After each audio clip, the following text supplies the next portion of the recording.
जिनके कहने पे चली थी आज़ादी की आंधी, फिर क्यों कहते हैं मजबूरी का नाम महात्मा गांधी। ना इधर की ना उधर की, आज बात करते गांधी जी के विचारों की। ना लेफ्ट विंग की ना राइट विंग की, ना ही सेंटर के विंग की, आज तो बात करते आज़ादी की उस मेंटर विंग की। नमस्कार, मैं हूं सौरभ, आप देख रहे हैं मोटिवेशनल स्पीकर। बहुत बहुत स्वागत है। आज 2 अक्टूबर स्पेशल गांधी जयंती। काफ़ी दिन से फैसिनेट था कि गांधी जी पे वीडियो बनाना है। फाइनली वो दिन आ ही गया, 2 अक्टूबर। हैप्पी गांधी जयंती सबको दिल से अगेन। गांधी जी के आज जो विचार थे, जो सोचते थे, जो करते थे, उनके साथ जो हुआ, मैं उस चीज़ से बहुत ज़्यादा फैसिनेट हूँ। बहुत अच्छा लगता है उनके ऊपर बोलना, उनसे रिलेटेड बात करना उस टॉपिक पे, एंड बहुत अच्छा लगता है। शुरू करते हैं साउथ अफ्रीका की कहानी से। वैसे कुछ कहानियाँ बताऊंगा। क्यों कहते हैं मजबूरी का नाम महात्मा गांधी? जिसको देखो वही कहता है मजबूरी का नाम महात्मा गांधी, मजबूरी का नाम क्यों है आखिर ये? कहानी शुरू करते हैं साउथ अफ्रीका से। एक गुजराती बिजनेसमैन हुआ करते थे साउथ अफ्रीका में, दादा अब्दुल्ला। लगभग बात है 1905 और 6 की, और वहाँ उनका बिजनेस में लॉस हो गया दादा अब्दुल्ला का। वो चाहते थे कि मेरा कोई केस लड़े। यहाँ भारत में गांधी जी को कोई बिजनेस नहीं मिल रहा था, नौकरी नहीं मिल रही थी, तो वहाँ पे दादा अब्दुल्ला चाहते थे कि गांधी जी मेरा केस लड़ो। तो गांधी जी ने कहा ठीक है, वहाँ पे उनकी टिकट करा दी। गांधी जी जब वहाँ ट्रैवल कर रहे थे साउथ अफ्रीका में, वहाँ के अंग्रेजों को बड़ा बुरा लगा। एक काला आदमी कैसे फर्स्ट क्लास में बैठेगा? वहाँ पे उनको मारा भी पीटा गया और उनकी खूब बेइज्जती, वहाँ से निकाल दिया गया ट्रेन से। और उसके बाद गांधी जी वहीं रहे, क्योंकि उनका 1 साल का कॉन्ट्रैक्ट था। दादा अब्दुल्ला को 1 साल का वचन दे के आए थे कि ठीक है, मैं तुम्हारे लिए 1 साल केस लड़ूंगा। और उसके बाद बहुत ज़्यादा आर्थिक तंगी थी। जब उनको वहाँ कोर्ट में ले जाया गया, जज के सामने, जज ने बोला ये टर्बन पगड़ी उतार नीचे रख, तो वहाँ पे उन्होंने पगड़ी भी उतार के रख दिया। बहुत बेइज्जती। गांधी जी वही रहे, क्योंकि क्या होता है यहाँ पे इतनी मार खाना, उसके बाद इतनी बेइज्जती होना, उसके बाद ना बोलना, ये गांधी जी के लिए मजबूरी था या ज़रूरी था? ये निर्णय आप करोगे। गांधी जी मजबूर थे या मजबूत थे, ये आप बताओगे। दूसरी कहानी लेते हैं हम खिलाफत मूवमेंट की। ये खिलाफत मूवमेंट क्या था? 1919 से 1924 तक चला, लगभग 5 साल चला। एक टर्की में बाबा हुआ करते थे, धर्मगुरु खलीफा जी। ये वहाँ की ब्रिटिश सरकार ने इनको पावर से हटा दिया।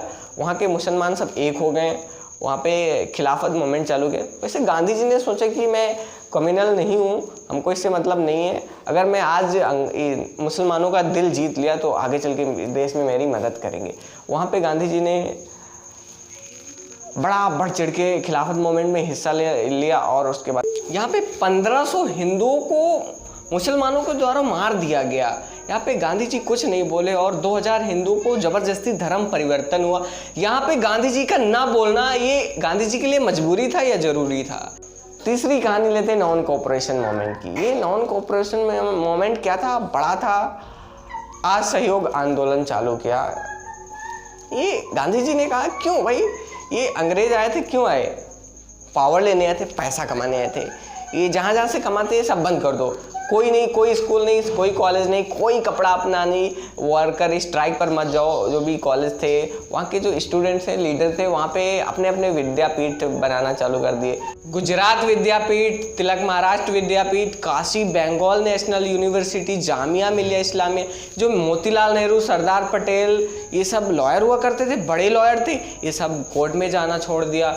उन्होंने कहा बिल्कुल गवर्नमेंट को बिल्कुल बर्बाद कर दो, ब्रिटिश गवर्नमेंट को, क्योंकि टैक्स नहीं मिल रहा था, उसकी रेवेन्यू नहीं जनरेट हो रही थी, गवर्नमेंट बिल्कुल बर्बाद कर दो।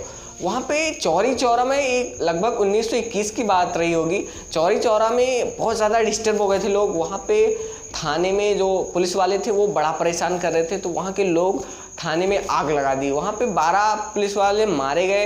ये तो कहीं से भी ठीक नहीं था, मारना नहीं चाहिए था। गांधी जी बड़े परेशान हो गए कि क्यों भाई, मैं अहिंसा से चाहता था, तुमने क्यों मारा है पुलिस वालों को? यहाँ पे फिर बड़ा 242 लोगों को जेल में ले जाया गया। यहाँ पे 140 को डेथ तुरंत वो हो गई, फांसी दे दिया गया, बाकी कुछ को जेल में डाल दिया गया। उसके बाद बहुत दिक्कत हुई। यहाँ पे गांधी जी ने कहा कि हम नॉन कोऑपरेशन मूवमेंट यानी असहयोग आंदोलन वापस लेते। वहाँ के लोग ने ये क्या गांधी जी, ये जब मर्जी हो चालू जब मर्जी हो बंद, ये क्यों? यहाँ पे गांधी जी का असहयोग आंदोलन वापस लेना ये गांधी जी के लिए मजबूरी था या जरूरी था? चौथी कहानी लेते हैं डांडी मार्च की। ये डांडी मार्च क्या था? ये नमक के प्राइस को बढ़ा दिया था। ये नमक के प्राइस को क्या आप टैक्स समझ लीजिए, नमक के प्राइस टैक्स को यहाँ पे 2400% टैक्स लगा दिया था। गांधी जी ने बोले क्यों भाई, ये तो प्रकृति दे रही है, तुम इसका 2400% टैक्स क्यों लगा रहे हो? तो यहाँ पे गांधी जी ने डिसाइड किया हम डांडी मार्च करेंगे। डांडी मार्च के लिए चौरी चौरा से सीखे तो यहाँ पे 79 वॉलेंटियर सेलेक्ट किए। उनका इंटरव्यू लिया था कि तुम पिटने के लिए तैयार हो, अंग्रेज वहाँ मारेंगे, बहुत मारेंगे, बहुत दर्द होगा, पता नहीं वापस आएंगे कि जिंदा कि नहीं आएंगे। 79 लोगों ने मान लिया कि हम मरने के लिए भी तैयार है। यहाँ पे डांडी मार्च चले और यहाँ पे चलते गए, आगे 79 थे, लोग आते गए, देखते देखते 20,000 लोग जुड़ गए यहाँ पे डांडी मार्च में।